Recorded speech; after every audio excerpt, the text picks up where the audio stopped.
जिरनिया से। कहाँ पर जाना था? हाँ? कहाँ पर जाना था? कहाँ पे जाना था? हाँ। बिहार। हाँ।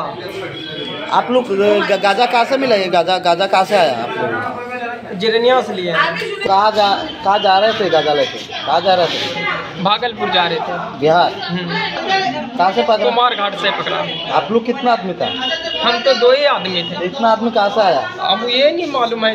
11টা 20-এ স্থানীয় একজন অটো ড্রাইভার আমাদেরকে ইনফর্ম করে যে একটা অটো গাড়িতে প্রায় 6-7 জন বিহারি মহিলা সঙ্গে একজন পুরুষ এবং একজন সাকিং বেবি একটা আছে নিয়ে কিছু গাঁজা সন্দেহজনকভাবে কিছু গাঁজা নিয়ে তারা মুভমেন্ট করছে।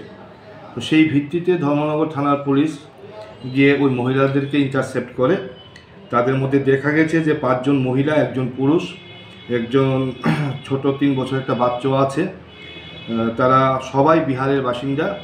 তারা জিরানিয়া থেকে সবাই তাদের দেহের মধ্যে, তাদের বডির মধ্যে প্রায় 17 কেজি 700 গ্রাম গাঁজা নিয়ে আসছিল। তারা কুমারঘাট পর্যন্ত বাই রোডে এসছে। কুমারঘাট থেকে একটা অটো দিয়ে তারা ধর্মনগর উদ্দেশ্যে আসছিল এবং তাদের গন্তব্যস্থল বিহার এবং তারা আইএসবিটি থেকে বাসে যাওয়ার পরিকল্পনা ছিল।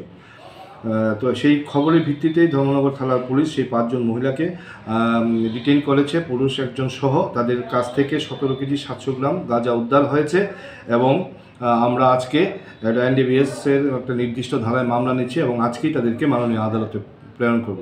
তো আমি আবারও বলতে যাচ্ছি, আমরা যে প্রত্যেক দিন প্রয়াস করি সেই প্রয়াসের আজকের যে ঘটনাটা তার একটা উদাহরণ এবং এই এলাকাবাসীর সহায়তাই আজকের পুলিশ আজকের এই গাঁজাগুলি সিজার করেছে।